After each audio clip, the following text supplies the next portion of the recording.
Buenas noches. Disculpe con el pequeño inconveniente, pero bueno, problemas técnicos que a veces nunca faltan. El día de hoy vamos a tratar sobre lo concerniente al proceso contencioso administrativo. Ya lo hemos desarrollado la sesión pasada. Y vamos ahora a continuar con el proceso, el desarrollo del proceso. Más bien, lo que yo quisiera es que si alguno de ustedes me podría compartir qué es lo que hemos aprendido en la sesión pasada. Hagamos una forma de retroalimentación a fin de que alguien me pueda explicar. Por ejemplo, ¿qué entendemos por el proceso de urgencia? ¿Qué entendemos por el proceso especial? Si alguien nos podría explicar, por favor, a fin de retomar o una forma de retroalimentación. ¿Alguien podría precisarnos?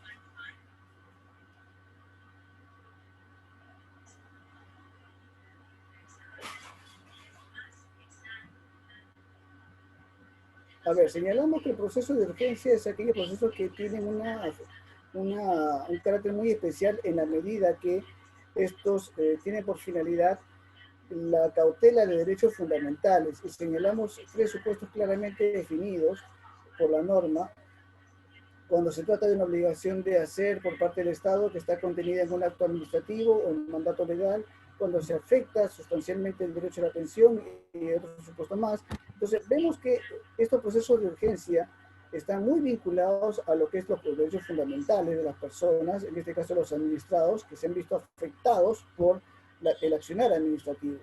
Y otro tipo de procesos está vinculado al proceso especial, el cual tiene una finalidad muy sencilla, o sea, me refiero de que, ¿qué es un proceso especial? Que los procedimientos o procesos ordinarios son aquellos que cautelan derechos que no están comprendidos como los procesos de urgencia. Entonces, lo que no es proceso de urgencia se entiende como procedimiento especial. Y esa es la forma como para definir la vía idónea en el proceso contencioso administrativo. Entonces, esto es muy importante que sepamos porque el tratamiento es muy importante en este caso y porque además cuando nosotros desarrollamos estos procesos en la práctica, tenemos que advertir pues que la vía idónea es lo principal. Si nosotros enfocamos una demanda y la vía idónea que estamos, o la vía que estamos utilizando no es la idónea, entonces el juez va a rechazar la demanda. Por eso es muy importante identificar el tipo de procesos. Bien, continuando con la sesión del día de hoy, vamos a tratar la parte concerniente a lo que es el desarrollo de los procesos contenciosos administrativos. Vamos a compartir las pantallas.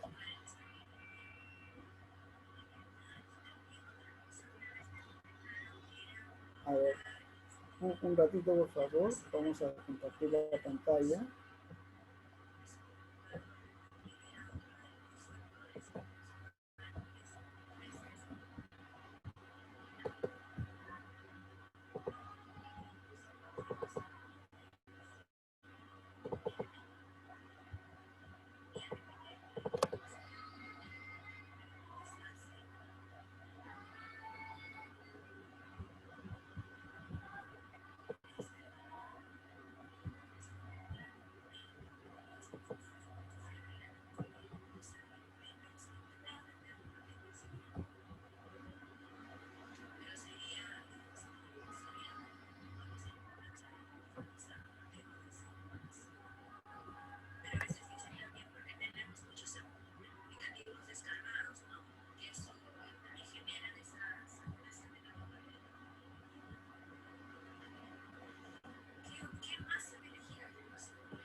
A ver, vamos a compartir la pantalla.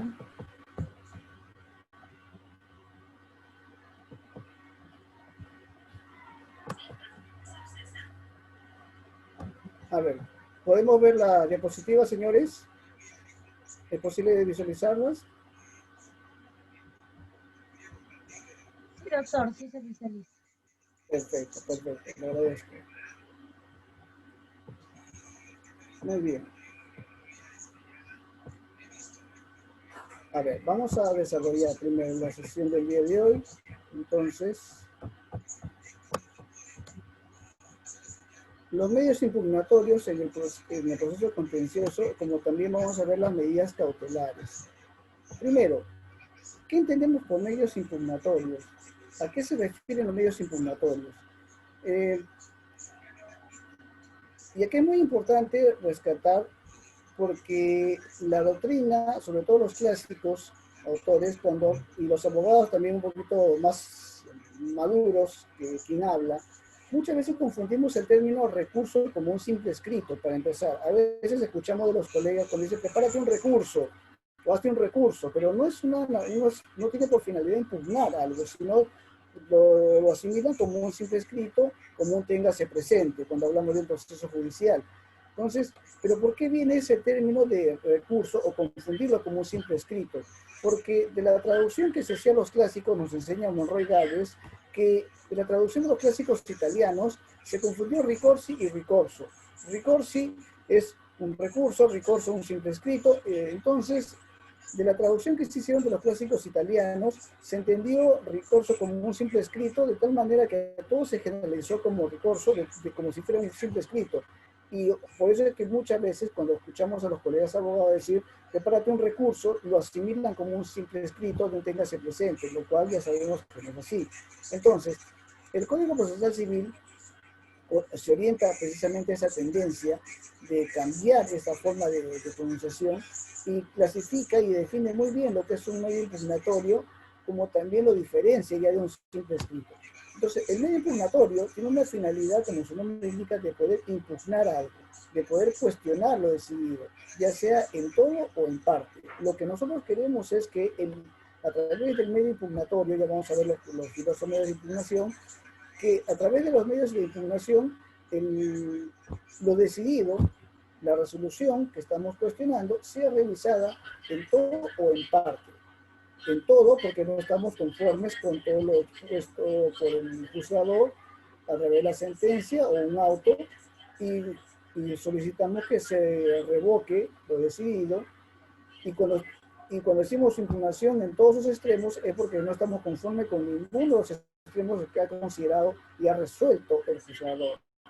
Pero también nosotros cuando hablamos de impugnación podemos impugnar en parte un extremo, de lo resuelto.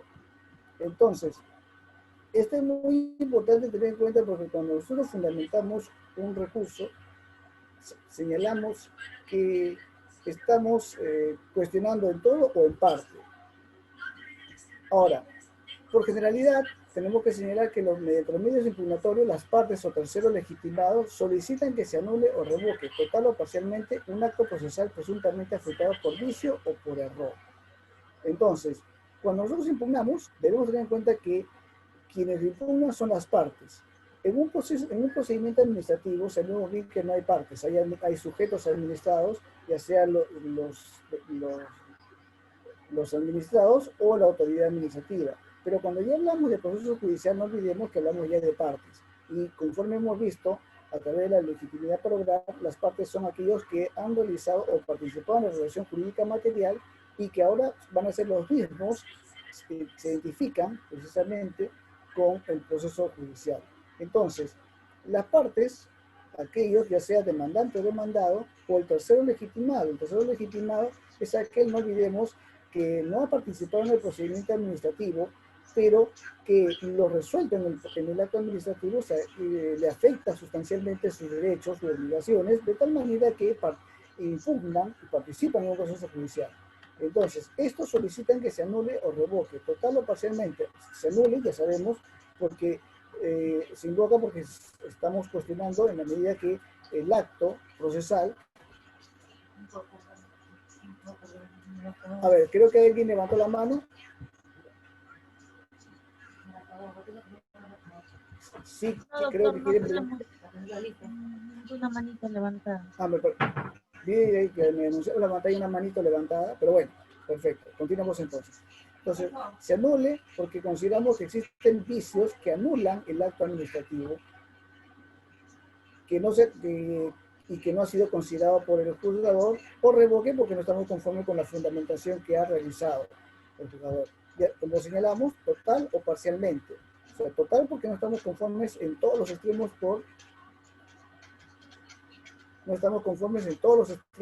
por lo resuelto, o parcialmente porque consideramos que hay un extremo que estamos de acuerdo y otro extremo que no. Entonces, cuando fundamentamos un recurso, un medio impugnatorio, tenemos que tomar en cuenta que cómo señalar la petición y la pretensión impugnatoria. Es decir, solicitamos o peticionamos que se revoque o se anule este extremo de la sentencia. Porque, repito, alguna parte podemos estar conformes con ello. Entonces, este acto procesal lo impugnamos porque resultamente se encuentra afectado por vicio o por error. Un vicio porque existen elementos que contravienen el procedimiento administrativo y que no sea considerado, o algún error en la manera de fundamentación, interpretación que ha realizado el juzgador. Ahora, clases de medios impugnatorios. No olvidemos que los procesos judiciales, en este caso el proceso contencioso administrativo, tienen una finalidad que es impugnar y también tiene sus propios medios de impugnación.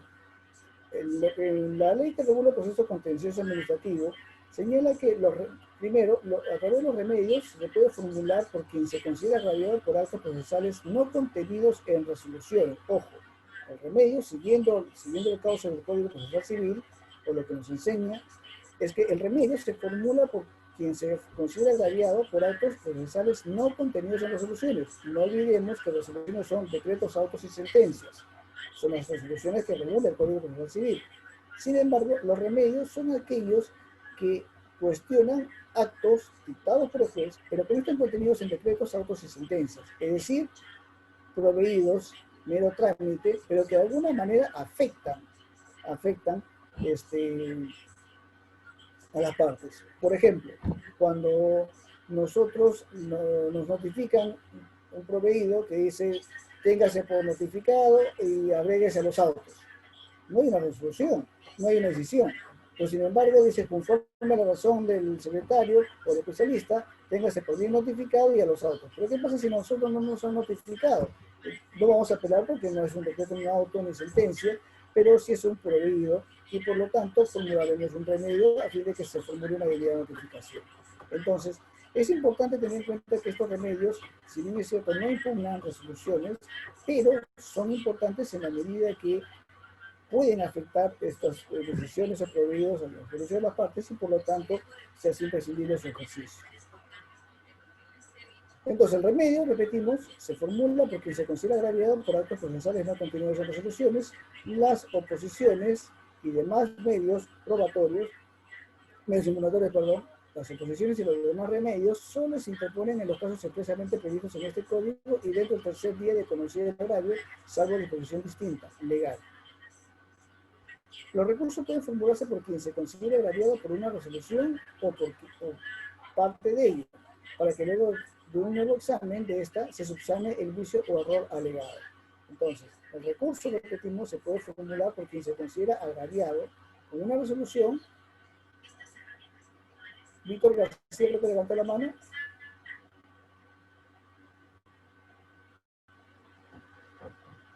No, Bueno, tampoco tenemos ninguna manita levantada. acá en la pantalla me decía Víctor García que levantó la mano. Pero bueno, creo que me está jugando mal la computadora entonces. Seguimos. Los recursos se pueden formular, decíamos, por quien se considera agraviado por una resolución o parte de ella.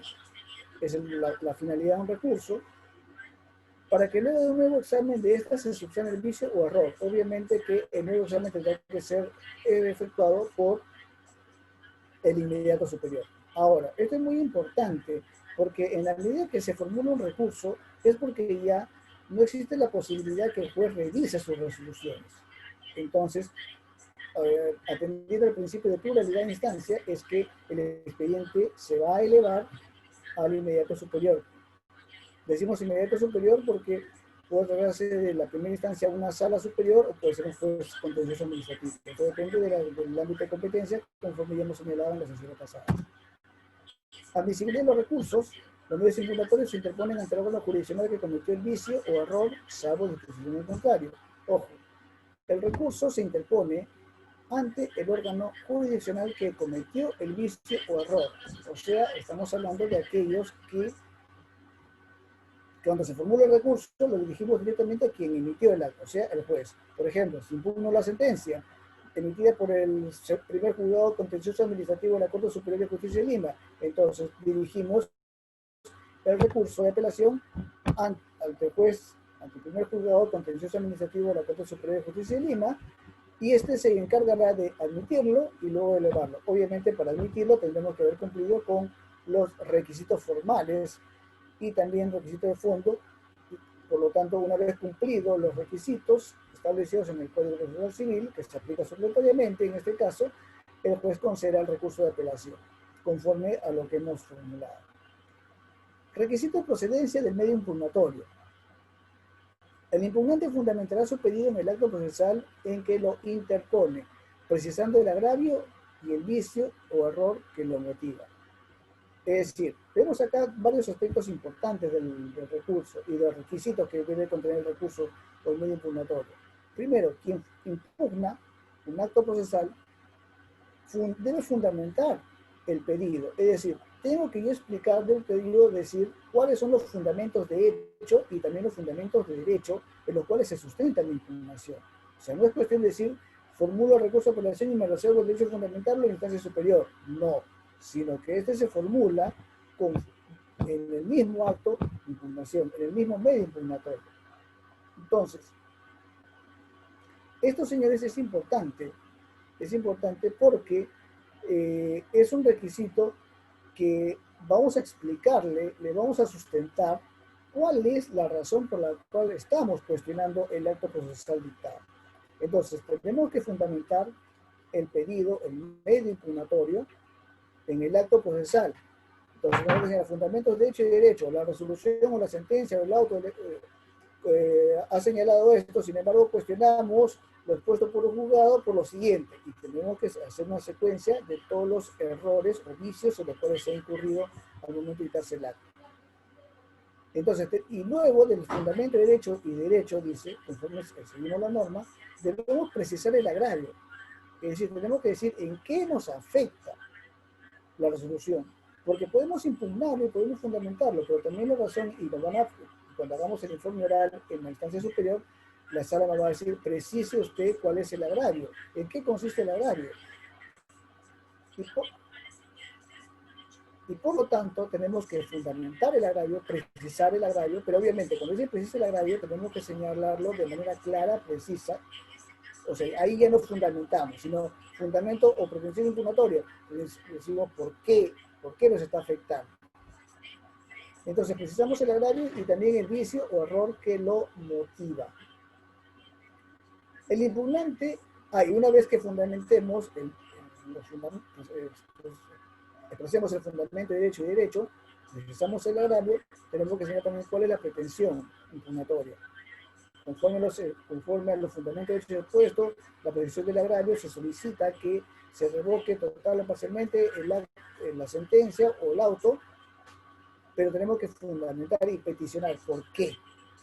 Esto es muy importante, señores, porque si nosotros no fundamentamos, no precisamos el agravio y por lo tanto no exponemos la pretensión impugnatoria, por lo tanto va a contener un vicio y no van a conceder el recurso formulado hasta que subsanemos ello. Esto obviamente es una tarea que hacemos los abogados, pero tenemos que ser muy cuidadosos en ello porque los requisitos de forma son muy tomados en cuenta y son expresamente señalados bajo causa de nulidad por el Código Procesal Civil, que se aplica supletoriamente al proceso contencioso. El impugnante debe adecuar el medio al que utiliza el acto procesal que impugna. Esto es importante porque el impugnante tiene que adecuar el medio que utiliza al acto procesal que impugna. Si por ejemplo, estamos ante un decreto, tenemos que identificar qué tipo de resolución tenemos, un decreto, un auto o una sentencia. Entonces, el medio que vayamos a utilizar va a estar acorde al acto que estamos dictando.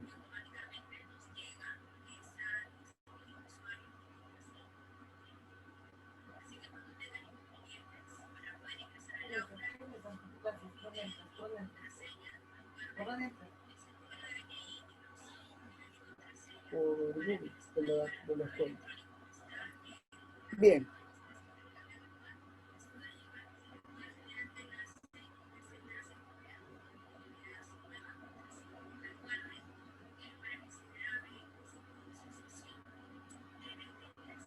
Continuemos.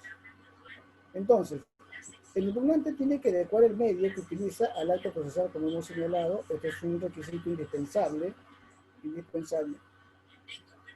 por eso tenemos que ser muy cuidadosos e identificar qué tipo de acto vamos a impugnar a fin de que tengamos claramente cuál es el medio impugnatorio a utilizar. Bien, continuamos. Los recursos en el proceso contencioso administrativo. El recurso de reposición contra los decretos a fin de que el juez los revoque. Entonces, si estamos hablando de un decreto, entonces el recurso que vamos a utilizar es el recurso de reposición. No podemos usar el recurso de apelación porque el recurso de apelación tiene por finalidad que se revise total o parcialmente el acto impugnado, el auto o la sentencia, pero esto va a ser revisado por el inmediato superior. Si estamos en una instancia de un juzgado, va a ser revisado por la sala superior correspondiente. Entonces, el recurso de reposición contra los decretos a fin de que el juez los revoque. El recurso de apelación contra las siguientes resoluciones: las sentencias, excepto las expedidas en revisión, los autos, excepto los excluidos por ley. Primero, las sentencias. Contra las sentencias, saludo bien por formación general que se formula el recurso de apelación respectivo. Sin embargo, la norma dice, excepto los expedidos en revisión. Es decir, ¿por qué los expedidos en revisión? Porque no olvidemos que a través de la sentencia se define en última y culmina la instancia procesal. Entonces, cuando se emite una sentencia en primera instancia, esta va a ser objeto de apelación, y luego se dicta una sentencia en grado de revisión y concluye la instancia, y por lo tanto se habrá dado por agotado el principio de pluralidad de instancias que prevé la Constitución Política del Estado. Entonces, la sentencia es objeto de recurso de apelación que cuida en recurso de apelación. O sea, cuando ya la sentencia no cabe otra apelación. ¿Por qué razón no cabe? Porque no olvidemos que hay un principio, la prohibición del doble recurso. No se puede recurrir dos veces. Solamente se puede ejercer un recurso, en este caso, contra la apelación. Si hay una nueva sentencia, que la sentencia de vista, o la resolución de vista, no cabe una apelación. Sin embargo, puede haber un recurso extraordinario, que es el recurso de casación, siempre y cuando se adecue a los requisitos que vamos a ver a continuación en esta sesión.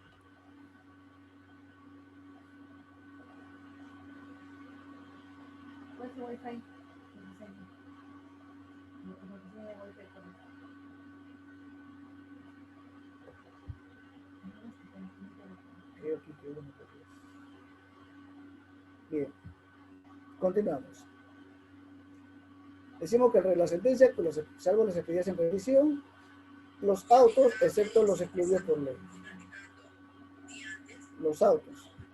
Contra los autos también se emite o emitimos un recurso de apelación, formulamos el recurso de apelación, pero el auto también tiene una particularidad, que no agota la instancia como la sentencia, sino que a través de los autos se resuelve cuestiones de defensas previas o excepciones formuladas por las partes, pero que no agotan la instancia. Entonces, el auto, o a través del auto, repetimos, no se agota la instancia respectiva, pero se formula el recurso de apelación respectivo y el auto será revisado en última y definitiva instancia por la sala superior. Y claro está, el concesorio dependerá de cómo haya sido otorgado por el juez. Por lo general, los autos son concedidos sin efecto suspensivo y en la calidad de diferida, por lo general. Pero eso depende de los procesos judiciales, depende de la vía. Tenemos el recurso de casación que se emite contra las siguientes resoluciones. Las sentencias se pedían excepción por la Corte Superior, es lo que decíamos hace un momento. Cuando se emite la sentencia en primera y definitiva instancia, entonces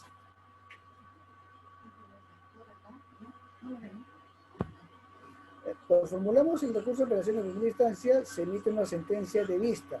Entonces, contra la sentencia de vista no se puede formular otro recurso de apelación. No olvidemos que está prohibida el doble recurso. Hay un principio de la prohibición del doble recurso. Entonces, pero sin embargo, cuando se emite una resolución o una sentencia de vista emitida en segunda instancia, no cabe el recurso de apelación porque lo que corresponderá, de ser el caso, es el recurso de casación. Ahora, el recurso de casación, no olvidemos que es un recurso extraordinario, no es un recurso ordinario, no es como una apelación de sentencia que se formula contra una sentencia, no es una apelación, sino que además, a través del recurso de casación, lo que vamos a cuestionar es la revisión del aspecto sustantivo, es decir, si la norma sustantiva que es objeto de análisis ha sido correctamente aplicada.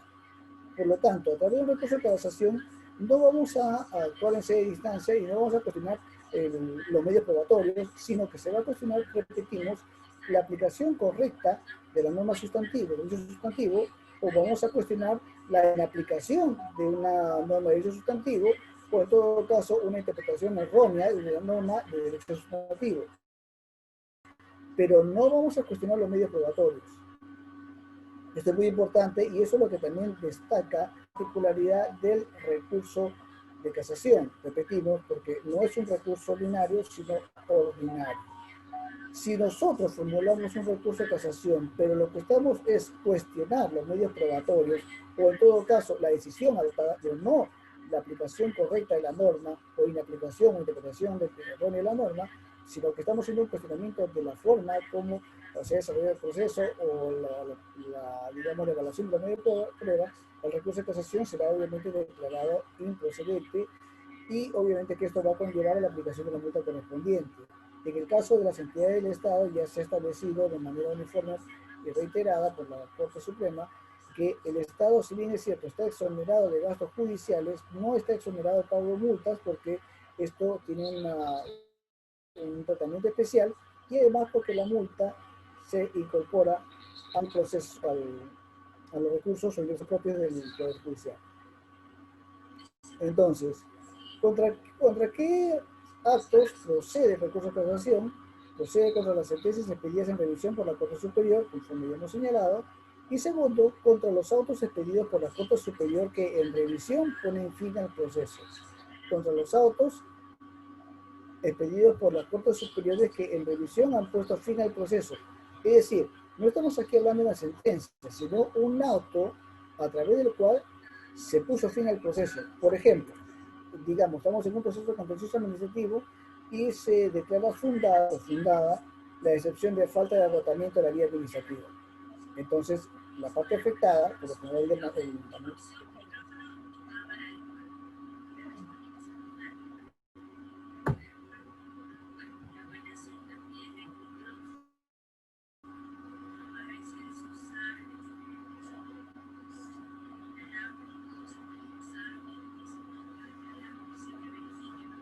está pagado.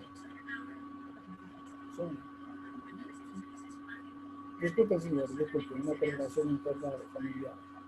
Disculpen. Entonces, decíamos, señores, que a través de la casación vamos a cuestionar los actos por la Corte Superior que en revisión pone fin al proceso. Los autos que ponen fin al proceso. Por ejemplo, en el caso del proceso contencioso es muy usual que se deduzca o se formule una excepción de falta de agotamiento de la vía administrativa y si es que el juzgado lo evalúa y declara fundada esta excepción, se va a apelar. Pero como quiera que ya fue confirmada por la Sala Superior de la Corte Superior respectiva, entonces no corresponderá un recurso de apelación porque está prohibido el doble recurso, pero sí procederá un recurso de casación. ¿Por qué en este caso sí contra un auto? Porque repetimos, este auto, o a través de este auto realizado por la Corte Superior, se puso fin al proceso. No se puso fin al proceso a través de una sentencia y que hubo un vencimiento de fondo, sino que se puso fin al proceso atendiendo a una situación de defensa previa que como el caso de una excepción. Entonces, el recurso de casación procede en los casos que versen sobre pretensión ya sabemos, la casación tiene una finalidad: la revisión de la correcta aplicación de la norma sustantiva, la inaplicación de la norma sustantiva, o en todo caso, la interpretación de Interrumpa. una norma de carácter sustantivo, Entonces, por eso es que el recurso de casación procede en los casos Doctor, disculpe, ¿me escucha? cuantificables. Por lo general, no olvidemos que el acto administrativo se pronuncia sobre derechos. Entonces, en muchos casos es procedente porque muchas veces los actos no tienen naturaleza cuantificable, salvo cuando reconozca Doctor, derecho o disculpe, ¿me imponga una escucha? obligación. ¿Sí le escucho? Disculpe, sino que algunos participantes me indican que suena como un televisor y no les permite escuchar. Sí, a ver, vamos a ver. Por favor. Es raro.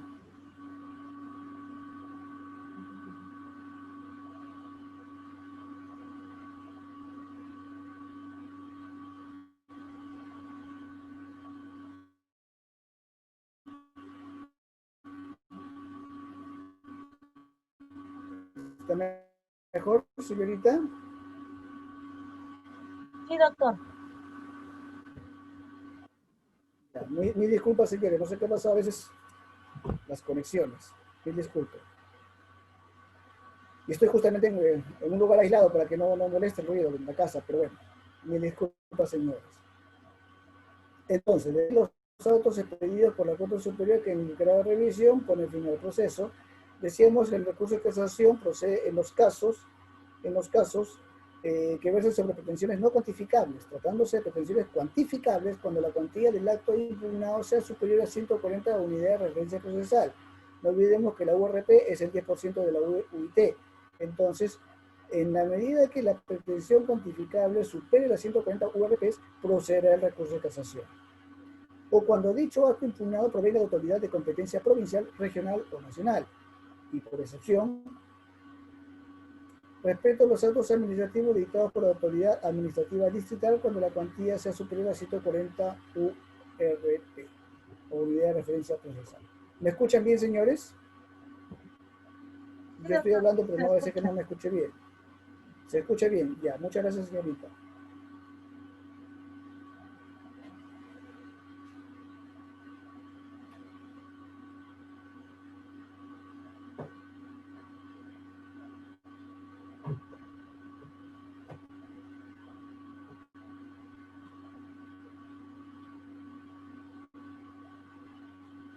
A ver, entonces, decimos,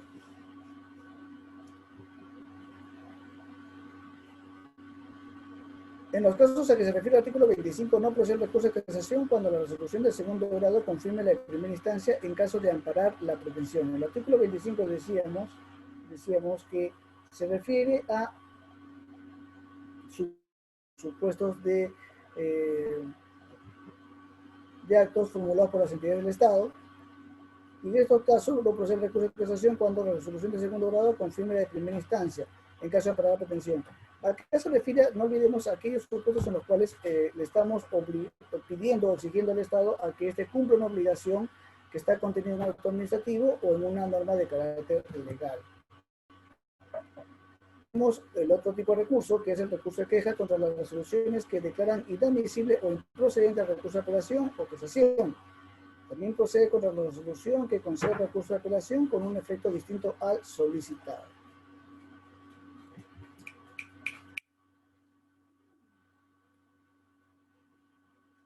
Entonces, vemos que el recurso de queja es un recurso que no cuestiona el fondo del asunto, sino que lo que se cuestiona es que el hecho por el cual el juzgado no ha concedido el recurso o el medio impugnatorio. Entonces, aquí no estamos cuestionando propiamente el fondo del asunto.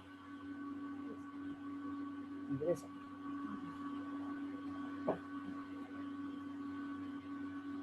No sé qué pasa. El recurso de queja entonces lo que cuestiona no es el tema de fondo de la pretensión, de la demanda, sino que lo que está cuestionando es el por qué no me conceden el recurso de apelación. Entonces, aquí repetimos, decimos que lo que se va a cuestionar no es el tema de fondo, sino el por qué no me conceden el recurso. Porque estamos acá conforme viendo que procede contra la resolución dictada por el juzgado que está declarando inadmisible o improcedente. Inadmisible porque no cumplo aparentemente con los requisitos de forma que contiene el recurso que estoy formulando, o improcedente porque los fundamentos de hecho y derecho no se condicen con el tipo de recurso. Entonces, como quiera que no me están permitiendo formular el recurso, entonces frente a ello, yo estoy cuestionando el por qué no me conceden el recurso. Requisitos de admisibilidad y procedencia.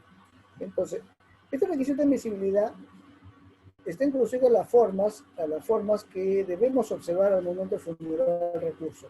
Los requisitos tienen por lo mismo requisitos de admisibilidad y procedencia regulados en el Código Procesal Civil, es decir, tenemos que fundamentar el error o el vicio cometido, advertido en la resolución que estamos impugnando, decreto de autosentencia. Tenemos que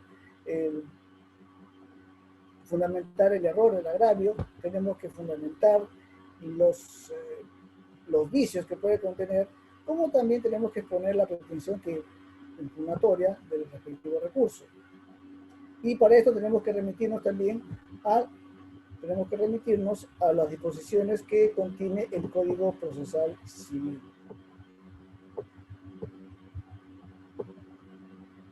En caso de que el recurrente no acompañe la tasa respectiva o lo acompañase en monto inferior, el juez o la sala deberá conceder un plazo no mayor de 2 días para que subsane el defecto. Muchas veces también cuando formulamos un recurso, a veces confundimos al momento de ir al Banco de la Nación y pagar la respectiva tasa. Entonces, a veces por ese tipo de confusiones que cometemos, no se nos va a afectar el derecho a la pluralidad de instancia. Entonces, en este caso, como quiere que es un error material que no está afectando el recurso en sí, en la sala o el juez nos va a conceder un plazo no mayor de 2 días a fin de que subsanemos este defecto y obviamente en este plazo podamos acudir al Banco de la Nación y pagar la tasa respectiva.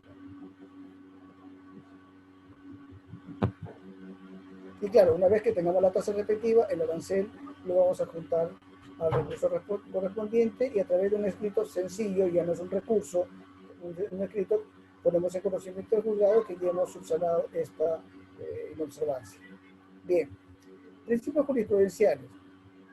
Aquí estamos fundamentando, o aquí lo que el legislador señala, es que tenemos que tomar muy en cuenta que las salas fijan principios jurisprudenciales. Estos principios de carácter general que tenemos que observar siempre en todo tipo de procesos, que también son aplicables en el ámbito contencioso administrativo. No olvidemos que los principios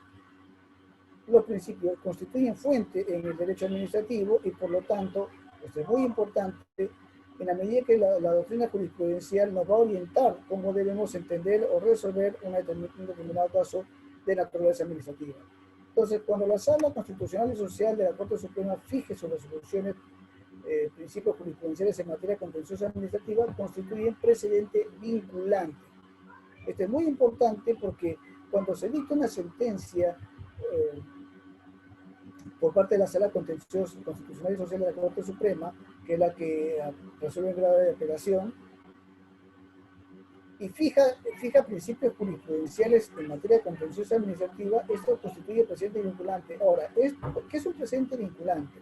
Precedente vinculante son aquellos criterios jurisprudenciales sentados por la Corte Suprema de Justicia de la República a través de una resolución casatoria por lo general y sienta determinados principios que tienen que ser observados de manera general, ya sea por el Estado, como también tiene que ser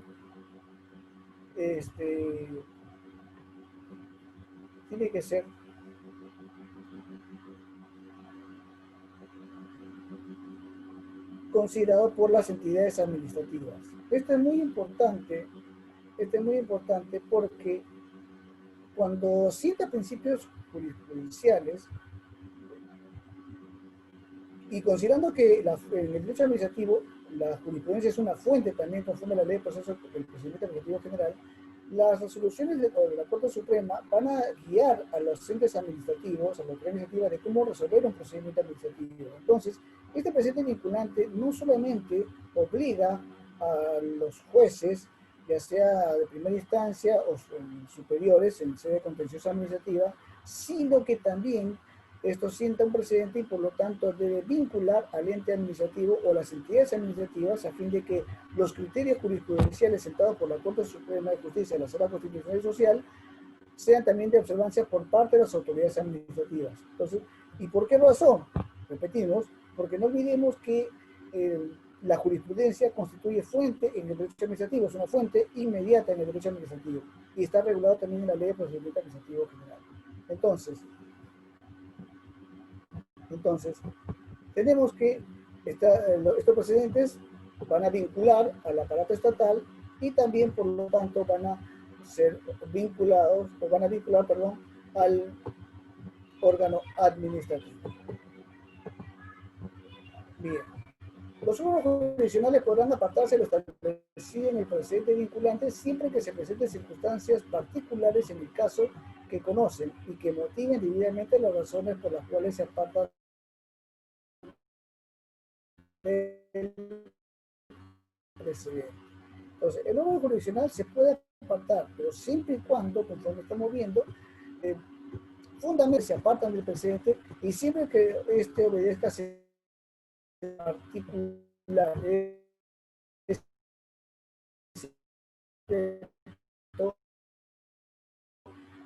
revise una particular, obviamente que esta excepción, este apartamiento de la doctrina jurisprudencial, solamente le es concedido a los órganos jurisdiccionales, más no es permitida a los órganos administrativos. Ellos no se pueden apartar del criterio jurisprudencial establecido por la Corte Suprema. El texto íntegro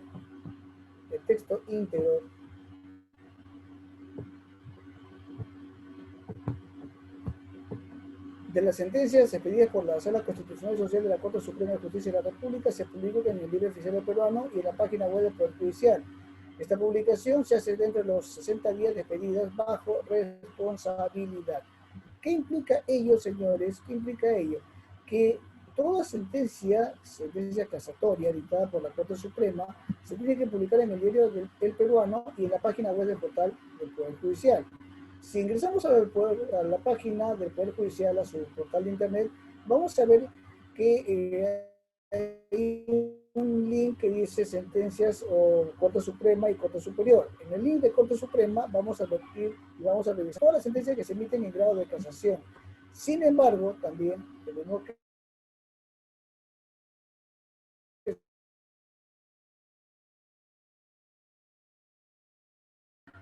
todas las sentencias dictadas por la Corte Suprema de Justicia de la República, entre ellas la dictada por la Sala Constitucional y Social.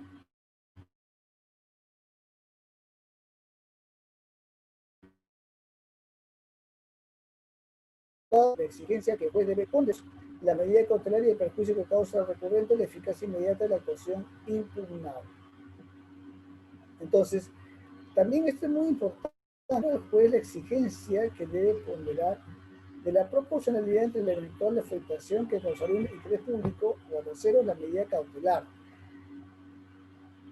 Y también el perjuicio que causa al recurrente, la eficacia inmediata de la actuación impugnada. Entonces, esto es muy importante porque no olvidemos que la medida cautelar tiene una particularidad, que es sorpresiva.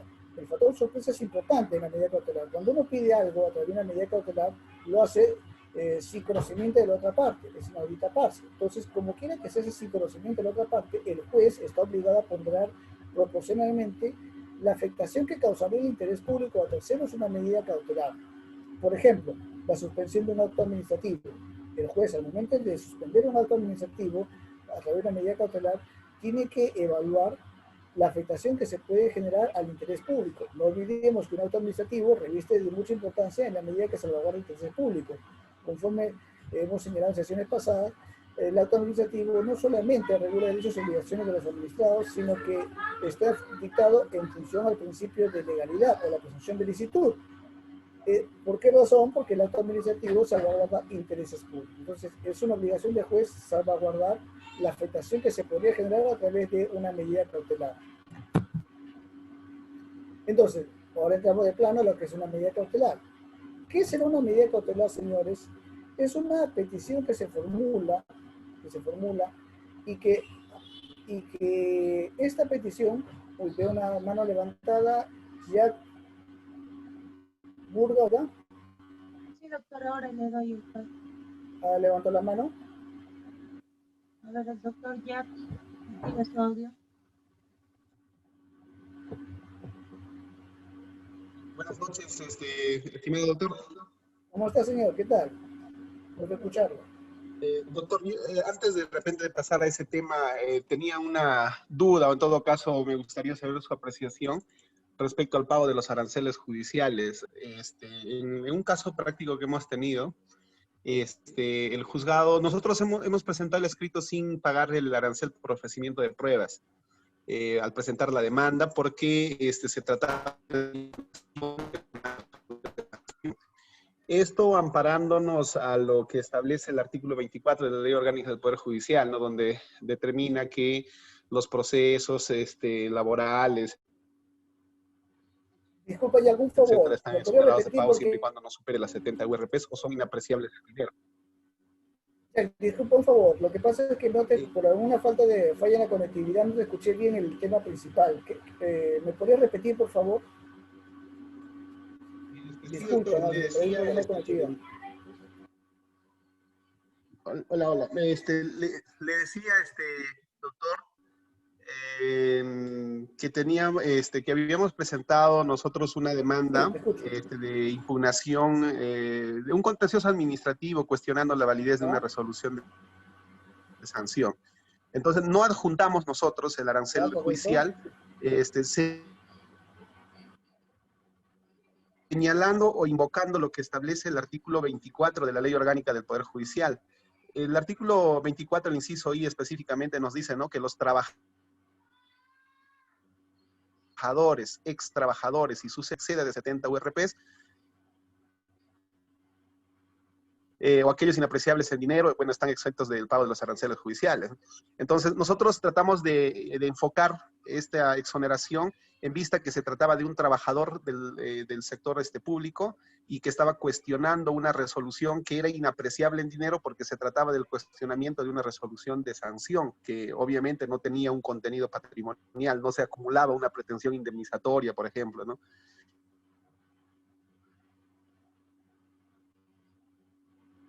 Entonces el juzgado, doctor, nos ha rechazado. Trabajadores se presentan al juzgado laboral y como tu proceso se está tramitando en el juzgado civil, debes pagar al juzgado civil, porque si fuera en el juzgado laboral, ahí pues está bien que te exoneren, pero estás en el juzgado civil y no te podemos exonerar nosotros, ¿no? Eso nos dijo en su resolución, en resumen. Coordiné con mi patrocinado para poder hacer la impugnación, pero como quiera que esto también, digamos, demora el proceso, entonces decidió ya no hacer y prefirió pagar, pero yo me quedé con esa duda, ¿no? Si ahí la ley orgánica establece y nos dice que los trabajadores, incluso ex trabajadores y hasta sus herederos, están exonerados de estos pagos de aranceles hasta un monto que no exceda las 70 URPs. Entonces, ¿cómo lo aprecia esto?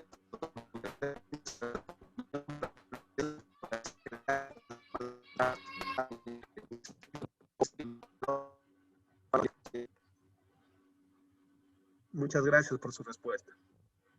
A ver, ¿me escuchas? ¿Me escuchas, Jack? Sí, doctor, lo escucho. Ya, a ver, mira, para empezar,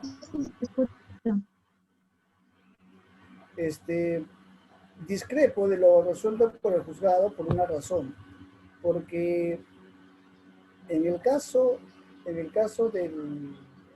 los trabajadores, la norma señala claramente que se encuentran exonerados de las tasas judiciales, en todo caso de un porcentaje. Ahora, un juzgado puede decirle o no puede decirle a una parte, en este caso trabajador, que porque yo soy juez civil, tú tienes que pagarme. En caso del juez de trabajo, no pagas, pero el juez civil sí pagas. No se trata de ello, porque aquí, ojo, no estamos ante un juez civil, o un juez de trabajo, o un juez contencioso.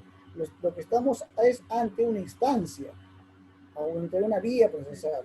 Entonces, si la vía procesal es la vía laboral, entonces el juez, ya sea civil, pero que está asumiendo una carga laboral, porque no hay un juez laboral, no hay un juez contencioso, entonces es un juez mixto, digamos, o asume la carga.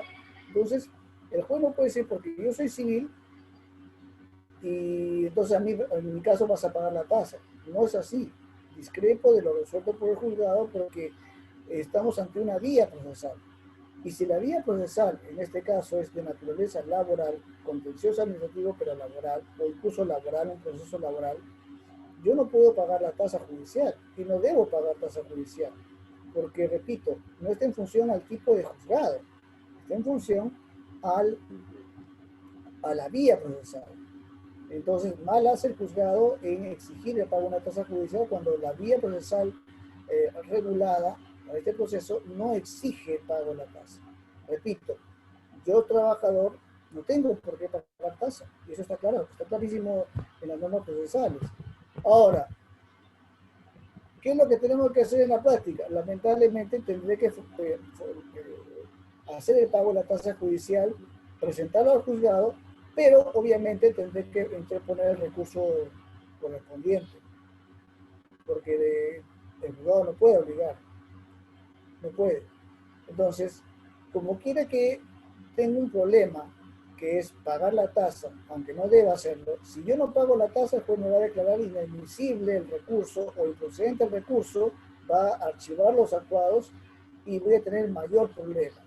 Entonces, por una cuestión práctica, aunque no me agrade, tendría yo que pagar la tasa, pero sin embargo tendría pues que formular recurso respectivo, no recurso de apelación respectivo. No me quedaría otra. Eso ya es una cuestión práctica que lamentablemente sucede, ¿no? Pero, repito, yo pagaría la tasa, pero igual tendría que formular el recurso. Y claro, ahora usted dirá, pero si pago, ¿ya qué sentido tiene? Cuando se formule el recurso de apelación respectivo, la sala va a tener que declarar la nulidad de esa resolución que se emitió el juzgado y por lo tanto se va a exigir o se va a disponer la devolución del monto pagado y eso ya será un trámite entre Banco de la Nación.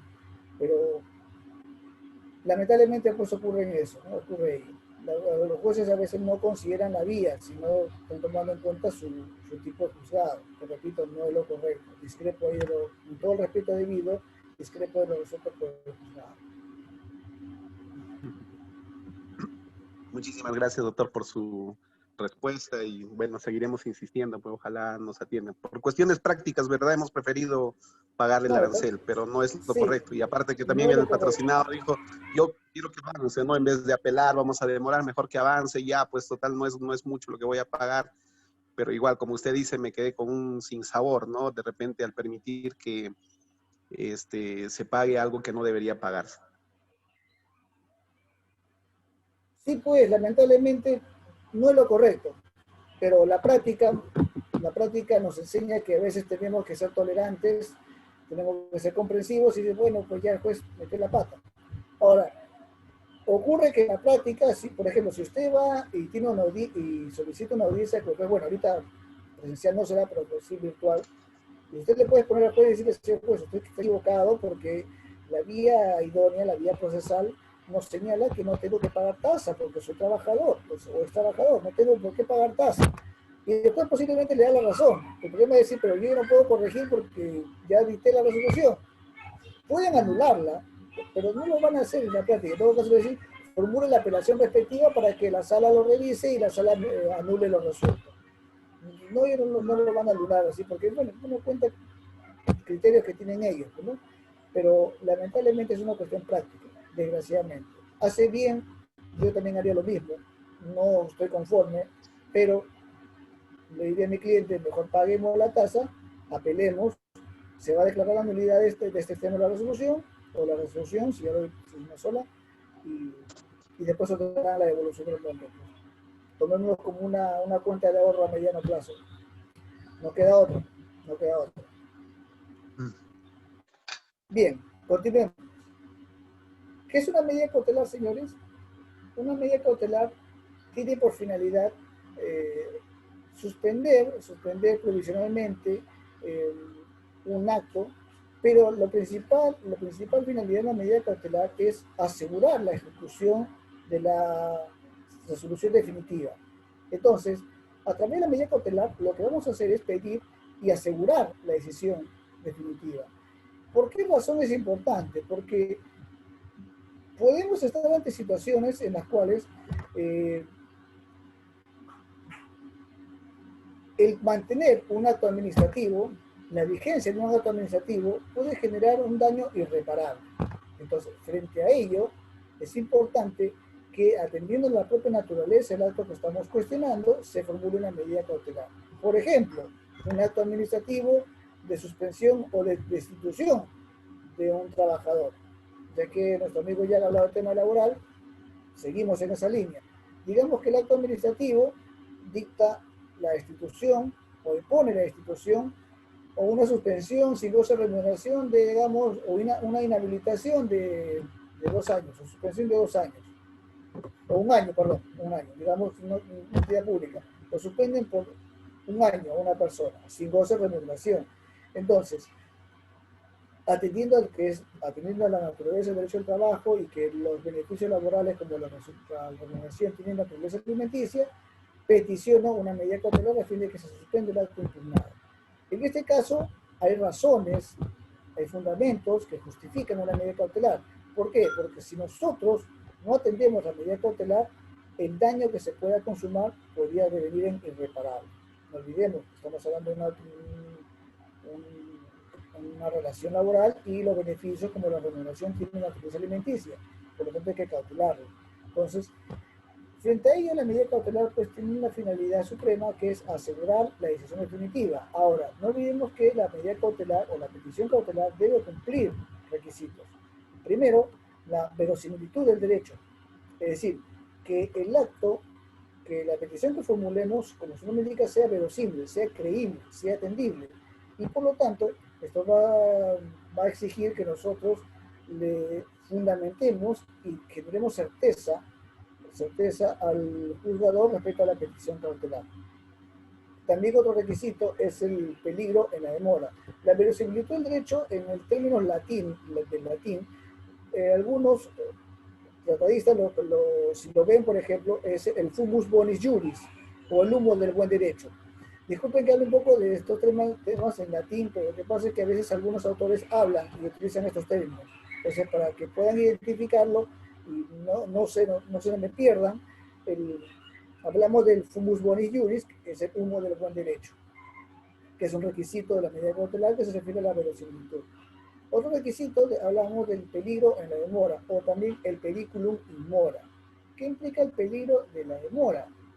El peligro de la demora, señores, no es otra cosa que sustentar que el acto que estamos impugnando, el acto o la decisión administrativa, tiene que ser suspendido los efectos, porque si nosotros no lo suspendemos en este momento, la duración ordinaria de un proceso judicial, que puede ser de 2 a 3 años, si va a casación puede ser más, entonces esa duración ordinaria del proceso judicial puede generar que el daño o el acto o los efectos del acto administrativo puedan constituirse en daños irreparables. Entonces hay un peligro inmediato.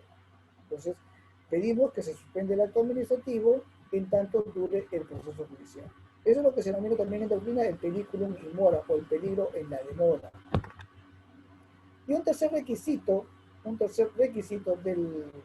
de la medida cautelar es la razonabilidad o la proporcionalidad, es decir, que la petición cautelar sea razonable o equitativa o proporcional a la naturaleza del acto que estamos cuestionando, que estamos impugnando. Entonces, que la suspensión que pedimos del acto administrativo esté acorde a la naturaleza de la medida cautelar. Entonces, la medida cautelar, ahora entrando ya en el tema normativo, saliendo de los requisitos, cuando hablamos de la procedencia, esta medida cautelar podrá ser dictada antes de iniciar un proceso o dentro de este, siempre que se estime asegurar la eficacia de una decisión definitiva. Puede ser antes o puede ser durante el proceso. Entonces, por ejemplo, en un acto administrativo, no olvidemos que por su naturaleza el acto administrativo no se suspende con la sola interposición de la demanda, sino que para suspender el acto por presunción de licitud, el acto administrativo va a tener vigencia, incluso si no pedimos la suspensión del acto administrativo, el acto va a tener vigencia y eficacia, incluso llegue a la Corte Suprema, se discute en sede casatoria, el acto paralelamente va a tener vigencia y los efectos van a estar vigentes. Eso significa que la medida cautelar puede ser dictada a efecto de evitar ello, que el daño sea consumado.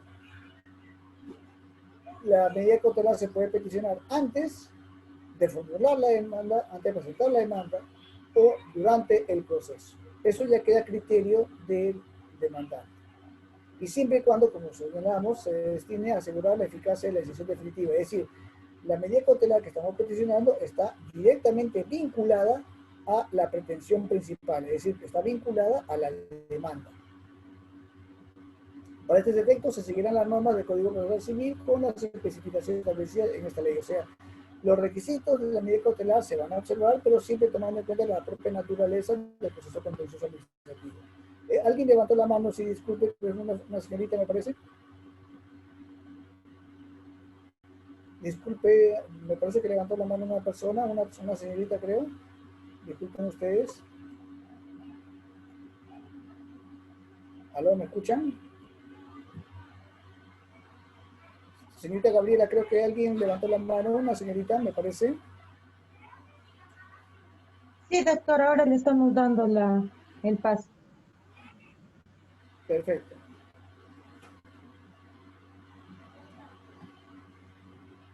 Sí, le escucho, señorita. A ver, a la doctora María del Pilar, active su audio.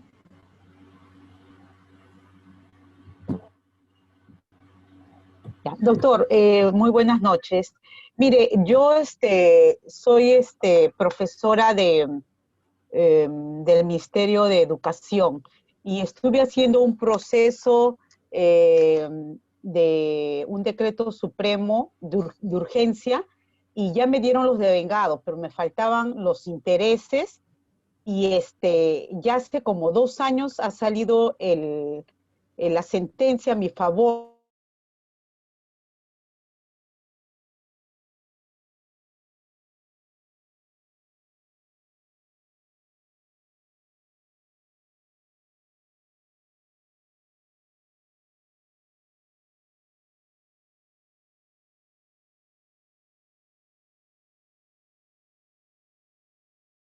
Entiendo muy bien si puedo hacer ahorita una medida cautelar y si la sentencia ya fue dada hace más de 2 años. A ver, a ver. Más de 2 años. A ver, Está en ejecución, doctor. Ya, pero ya le pagaron. ¿Hace cuánto le han pagado? No, me pagaron los devengados hace como 3 años o 4 años y siguió el proceso para que me paguen los intereses. Y salió el proceso, el juicio, la sentencia que se me pague con monto, todo. Y se ha hecho una serie de requerimientos, pero el Ministerio de Educación no me ha pagado. Los han multado todo y no me paga. Ya han pasado más de 2 años que se le está haciendo el requerimiento y no me pagan. Sí, o sea, su pregunta es si procede el embargo. Sí, sí procede el embargo, pero lo que pasa es que la ley que regula el proceso contencioso administrativo establece la forma. Es decir, cuando se dicta la sentencia, en su caso, el juez va a ordenar que se pague el monto, las entidades pagan el monto, pero uno dirá, bueno, ya pagué el monto, ya quedó todo ahí. No, no es así, sino que hay que pagar también los intereses moratorios o compensatorios, en este caso son compensatorios por el tiempo que ha recurrido y le ha afectado a usted sus derechos laborales, y como tal tiene que pagarse los intereses. Ahora, como es del Estado, los intereses son legales, ¿y qué ocurre? Que no sé si será el procedimiento que han seguido, pero lo explico de manera general. ¿Qué ocurre? Que cuando ocurre ello, el juez tiene que disponer que se haga un peritaje, el cual es puesto en conocimiento de las partes a fin de que formulen sus observaciones. Si las partes están conformes, entonces solicitan al juzgado que se apruebe el informe pericial y el juzgado apruebe el monto pericial establecido y dispone el requerimiento. Si es así, perfecto. Entonces, puede ser que una persona formule una observación y el juez la declara infundada, entonces va a subir en la apelación, porque se va a apelar no la sentencia, sino el monto establecido en el peritaje. Pero asumamos que ya el monto ha sido aprobado por el juzgado, por lo que me parece ser que es su caso. Sí, así es, ya está aprobado. Correcto. Entonces, si ya ha sido aprobado, lo que corresponde es hacer un requerimiento. Pero ojo, en el requerimiento también hay que tener cuidado, porque de acuerdo también señalado por el Tribunal Constitucional, cuando se hace un requerimiento a las entidades públicas, es un nuevo procedimiento administrativo. No es por el fondo del asunto, sino que este es un procedimiento dirigido a la habilitación del monto de la partida presupuestaria para que se le pague. Entonces, este procedimiento administrativo se inicia con el requerimiento que tiene que ser el juzgado al responsable de la entidad. En este caso, digamos, la Dirección General de Administración o la Gerencia de Administración o la que haga sus veces. Y la ley que regula el proceso contencioso administrativo señala claramente ello. Tiene que haber un requerimiento a el órgano responsable. Este órgano responsable, si ha sido requerido formalmente, ahora, puede haber un caso, antes de iniciar el seguir, puede haber el caso en el cual se le requiera al procurador público. El procurador público tiene que poner conocimiento al juzgado, que a su vez está informando a la Oficina de Administración o la Dirección General de Administración. ¿Para qué? Para que el juzgado o para que la Dirección de Administración comunique al juzgado cómo va a efectuar el pago. Acá hay dos supuestos. Si tiene la correspondiente capacidad presupuestaria, pagará inmediatamente, cosa que es muy difícil en un ministerio, salvo que además cuando es un ministerio grande como educación es poco probable que ocurra. Pero bien, entonces, en este caso, la Dirección de Administración va a comunicar al juez que no es posible pagar inmediatamente, pero va a calendarizar la deuda. Es decir, programar los pagos. Hasta un plazo no mayor de 5 años lo establece la ley. Se puede calendarizar la deuda. Pero, ¿qué ocurre? Si la Dirección de Administración no comunica nada absolutamente al juzgado en el transcurso de 6 meses, entonces sí es posible embargar las cuentas del Estado. Entonces, algunos dicen, no, que el Estado nunca paga, que el Estado, disculpen la palabra, es el más grande cabeceador. Es cierto, el Estado nunca paga y es el más grande cabeceador. No se va a negar, disculpen los términos coloquiales, pero es cierto. Pero ¿qué ocurre? Es porque también no hemos formulado el requerimiento. Entonces, acá usted me dice que ya han pasado 2 o 3 años, pero ojo, se ha sido requerido, como debe ser, esto es, ha sido requerido ante la gerencia o la dirección de administración, entonces los plazos ya se habrían vencido y puede usted trabar embargo. Pero si no ha sido notificada la dirección de administración y solamente le ha habido un requerimiento para que paguen en término de 48 horas, como es lo más usual en los procesos civiles, entonces no se habrá cumplido con la notificación y no se habrá emplazado directamente al responsable, que es el jefe de administración. ¿Por qué esto es importante? Porque si no olvidemos que el jefe de administración o el de la dirección de administración es el responsable de la carga administrativa y económica, principalmente en este caso la económica. Entonces, tenemos que emplazar al jefe de administración para que éste comunique cómo va a pagar al juzgado. Pero si no le es comunicado al jefe de administración, obviamente que no te puede decir cómo va a pagar, porque no ha sido notificado. Eso es lo que tenemos que cautelar. Si es que no ha sido debidamente notificado, entonces consulte con su abogada. Si no se ha notificado directamente a la dirección de administración, que se lo notifique, porque si no, si el juez traba embargo y no ha sido notificado debidamente a la dirección de administración, ese embargo puede ser nulo. Y lo pueden así declarar cuando impugnen o cuando se opongan a la medida cautelar que dispone el embargo. Entonces, hay que tener mucho cuidado en ello. Si ha sido requerida la oficina de administración y no ha cumplido con pagar el monto o no ha cumplido con informar cómo va a pagar, entonces ahí sí es posible el embargo. ¿Me he dejado entender? ¿He sido claro, señorita?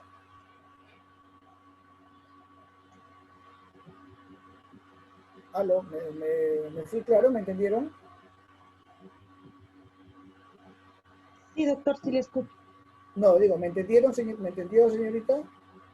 Sí, sí, doctor. Perfecto, le agradezco entonces. Entonces, bien, continuemos. Ya sabemos los requisitos que la doctrina nos exige para la medida cautelar: verosimilitud del derecho, peligro en la demora y la razonabilidad o proporcionalidad al momento de conceder la medida cautelar. Los requisitos, conforme esto podemos ver, vamos a continuar. A ver.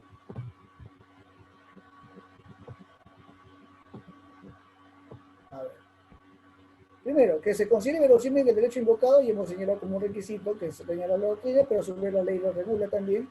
Para tal efecto se debe ponderar la proporcionalidad entre la eventual afectación que causaría el interés público o a terceros la medida cautelar y el perjuicio que causa al recurrente la eficacia inmediata de la actuación impugnable. No olvidemos, aquí lo que estamos impugnando es un acto administrativo. Y el acto administrativo, como quiera que está sujeto a la presunción de licitud, entonces tenemos que señalar y ser muy cuidadosos, y el juez tiene que ser muy cuidadoso y no afecta el interés público y también el perjuicio que le va a causar al recurrente la eficacia inmediata de la actuación impugnable. ¿Por qué razón repetimos? Bajo la presunción de licitud, el acto administrativo se presume que se ha editado en el marco del orden jurídico. Y por lo tanto, si vamos a suspender la ejecución de un acto administrativo, obviamente que tenemos que ponderar la afectación al interés público. Esto tiene que hacerlo el juez a través de un test de razonabilidad.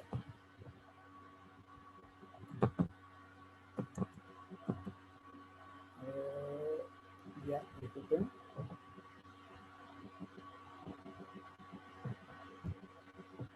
Se considera necesaria la emisión de una decisión preventiva por constituir peligro en la demora del proceso. Como hemos explicado, el proceso ordinario o la duración ordinaria de un proceso puede conllevar a que el vicio o el acto impugnado se consume y por lo tanto el daño se constituya irreparable.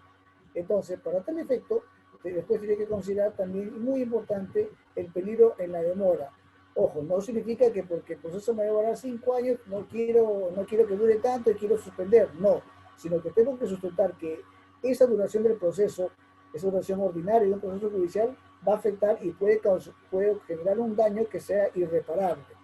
Por ejemplo, si hablamos de la afectación al derecho al contenido esencial de la pensión, en primera instancia la ONP me denegó el derecho a una pensión de jubilación. Estamos hablando de una persona que ya tiene más de 70 años o 65 años, por lo tanto es madura, no va a esperar 4 o 5 o más años a que el juzgado se pronuncie. En tal sentido, en ese caso hay un peligro en la demora, porque el proceso judicial le puede afectar la vida a un pensionista. Entonces, tiene que evaluarse, repetimos, el peligro en la demora del proceso o cualquier otra razón que sea justificable. No será exigible, dice la ley, este requisito cuando se trata de pretensiones relacionadas con el contenido esencial del derecho a la pensión. Entonces, ojo, cuando se trata del derecho a la pensión, no es exigible este requisito. Basta que se trate del derecho a la pensión, la afectación al derecho o al contenido esencial del derecho a la pensión, para que el juez inmediatamente conceda. Ahí ya no es necesario fundamentar el peligro en la demora. Señores, se trata de la afectación al contenido esencial de la pensión en sus 3 modalidades y por lo tanto, por una de las 3 modalidades y por lo tanto el juez inmediatamente tiene que conceder la medida cautelar.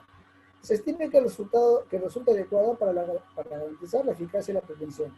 O sea, tiene que ser razonable, equitativa, proporcional la medida cautelar solicitada en función a la eficacia de la prevención y asegurar la eficacia de la decisión final, o sea, la sentencia.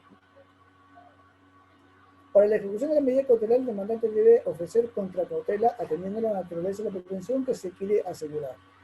Entonces, el demandante tiene que ofrecer la contracautela que puede ser dineraria o en todo caso una caución juratoria cuando se trata de trabajadores. Usualmente los trabajadores ofrecen una contracautela como caución juratoria, es decir, señalan, declaran bajo juramento que están cumpliendo con todos los requisitos. Tratándose de pretensiones contra las actuaciones administrativas con contenido pecuniario, el juez puede requerir de una contracautela distinta a la caución juratoria.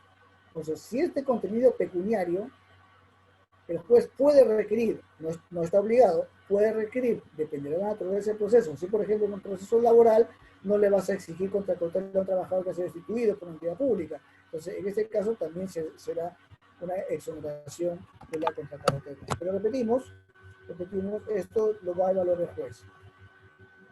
Si la resolución final no reconoce el derecho reclamado por el demandante a pedido de la parte interesada, se procede conforme a las reglas establecidas en el Código Procesal Civil para la ejecución de la contracautela.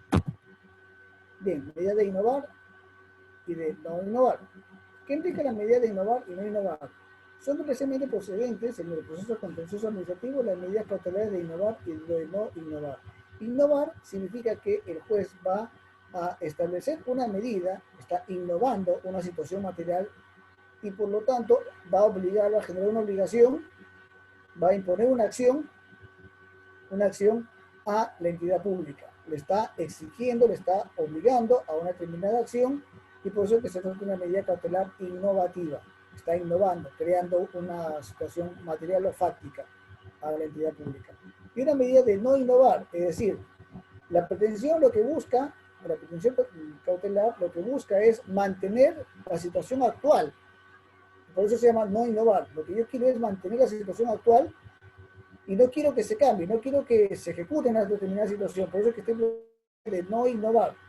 O sea, que se mantenga la situación actual o status quo, como decimos también los abogados.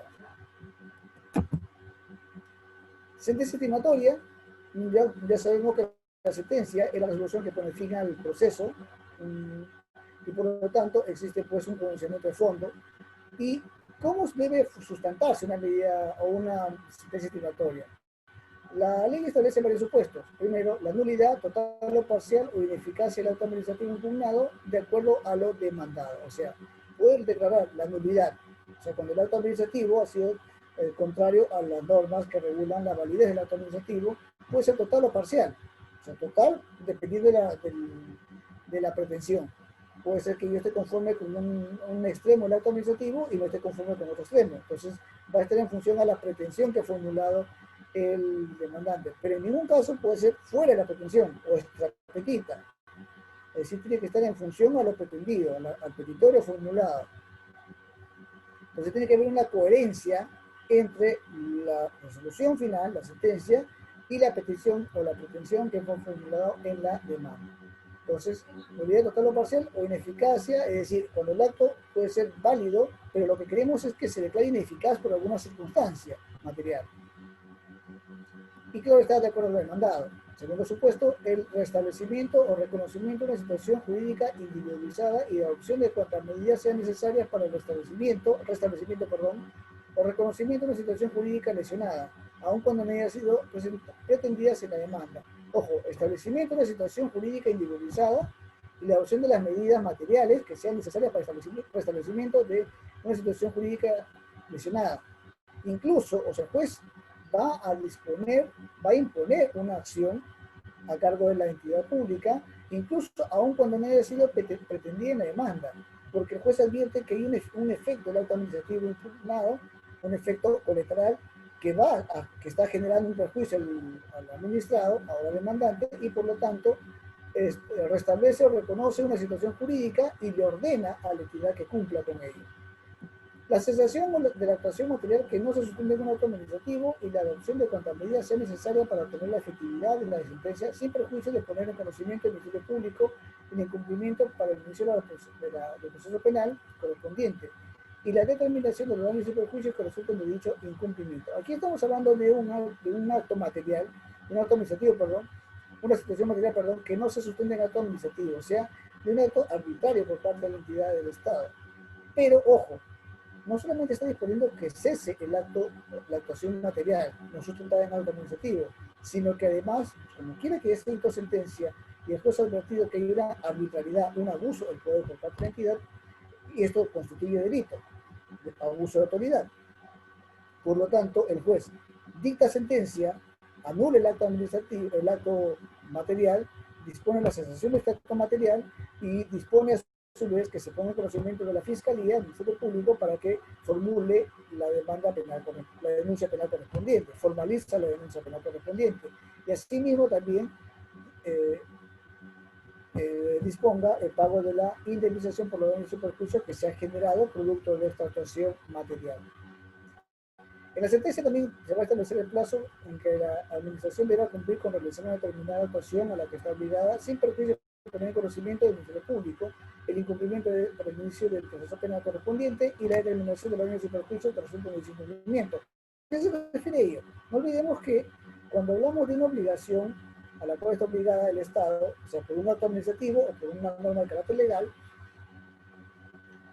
como quiera que no ha cumplido la autoridad, había un acto y no cumplió la autoridad en ejecutar este acto administrativo. Entonces, como quiera que no se ejecutó el acto, se va a poner en conocimiento de del fiscal este incumplimiento y se va a disponer que se capture la denuncia correspondiente y se... el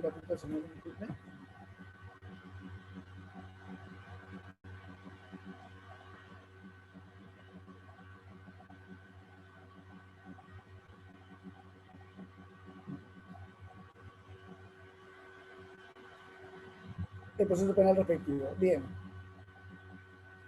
Bien.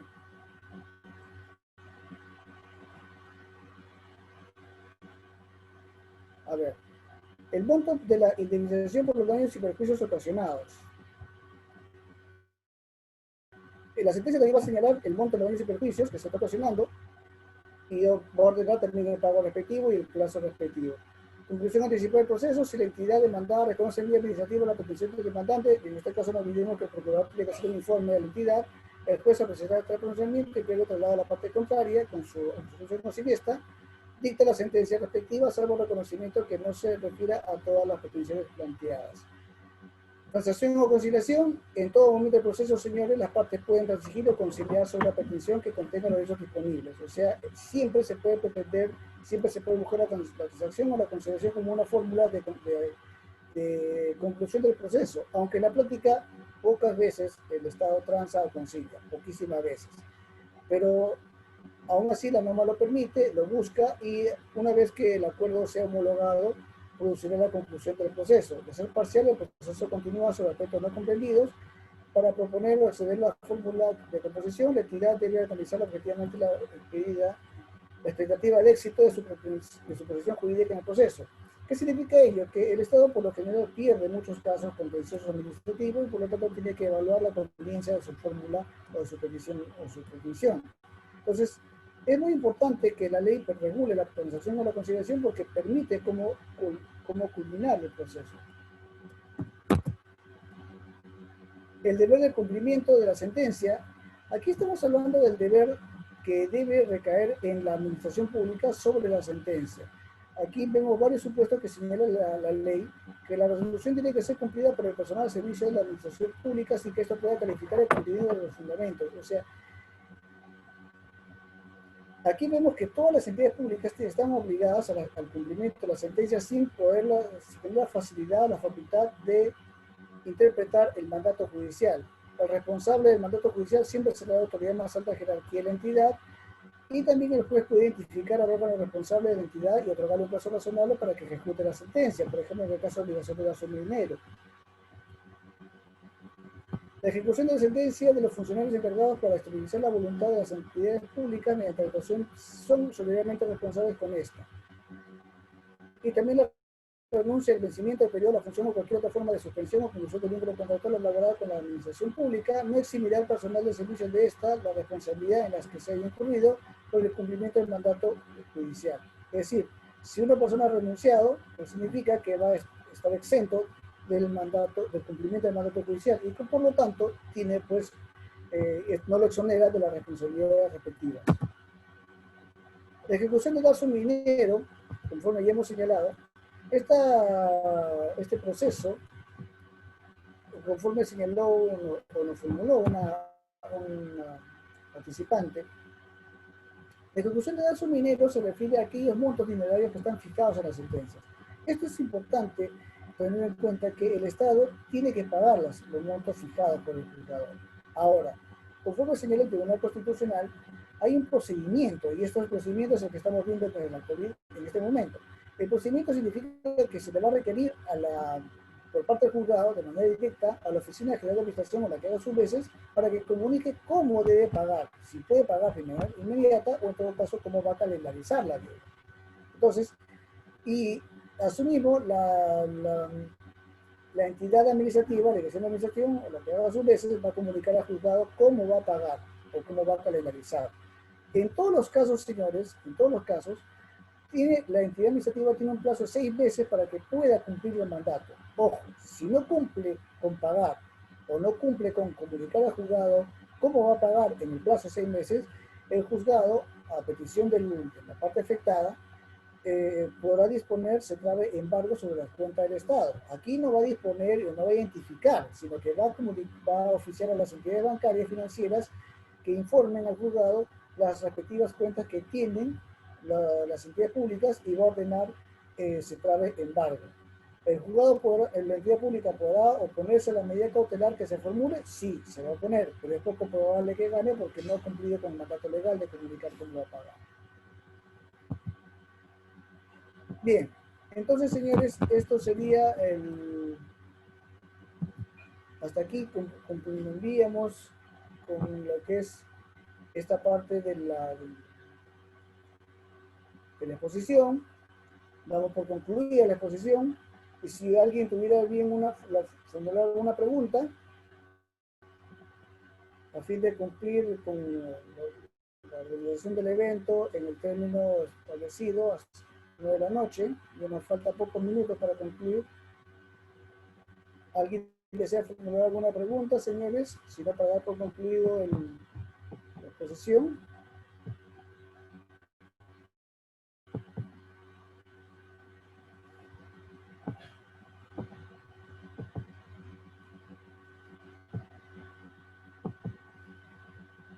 ¿Alguna pregunta, señores?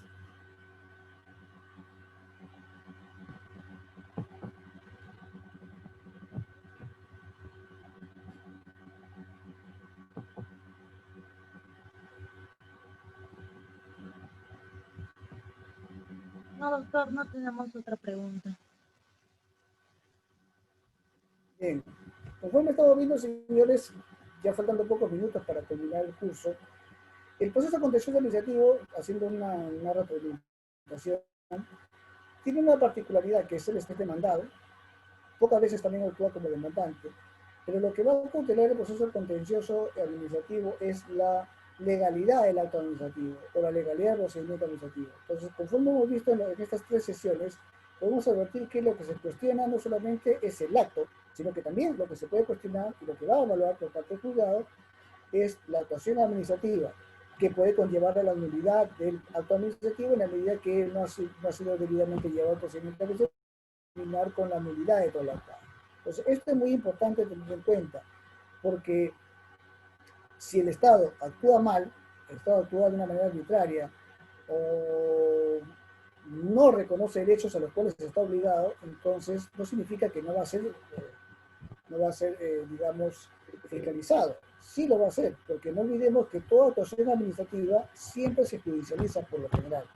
Entonces, los que trabajamos por el Estado tenemos que considerar que lo que hagamos en la vía administrativa siempre va a ser judicializado y nos puede imponer una sanción en el juzgado por haber actuado de manera arbitraria. Estamos viendo que incluso hasta pueden procesarnos penalmente por un abuso de autoridad. Entonces, esto es muy importante, señores, que tengamos en cuenta. Es un proceso judicial especial en el cual se demanda al Estado sus actos o sus actuaciones administrativas y por lo tanto el Estado tiene que ser muy cauteloso con sus obligaciones y con los actos que dicta o las actuaciones que realiza en el desarrollo de un procedimiento administrativo. Bien, entonces, señores, si no hubiera alguna pregunta, creo que podemos dar por culminado la presente ponencia.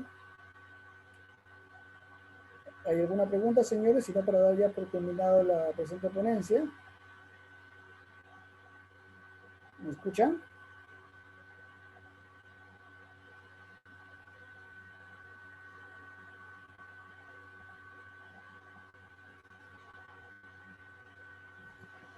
Sí, doctor, podríamos concluir ya el curso ya que no hay ninguna otra pregunta. Perfecto. Entonces, señores, ha sido un gusto dirigirme hacia ustedes. Agradezco a CEFOCAP la invitación, el honor de haberme tenido consideración para dirigirme a ustedes. Les agradezco a ustedes su participación. Le ofrezco quizás la disculpa si es que hubo un problema de conectividad con el desarrollo de estas 3 sesiones, pero infinitamente agradecido por su participación, con gusto haberlos tratado, conocerlos, y si Dios quiere será hasta otra oportunidad. Muchas gracias a CEFOCAP por su invitación, por el evento organizado de una manera muy buena, muy excelente, y será entonces hasta una nueva oportunidad. Dios los bendiga, señores, que tengan una muy buena noche y será hasta otra oportunidad. Hasta luego, señores. Gracias, señorita Gabriela, por su apoyo. Infinitamente agradecido. Gracias, doctora, a usted también por aceptar la invitación. Buenas noches. Buenas noches, señores.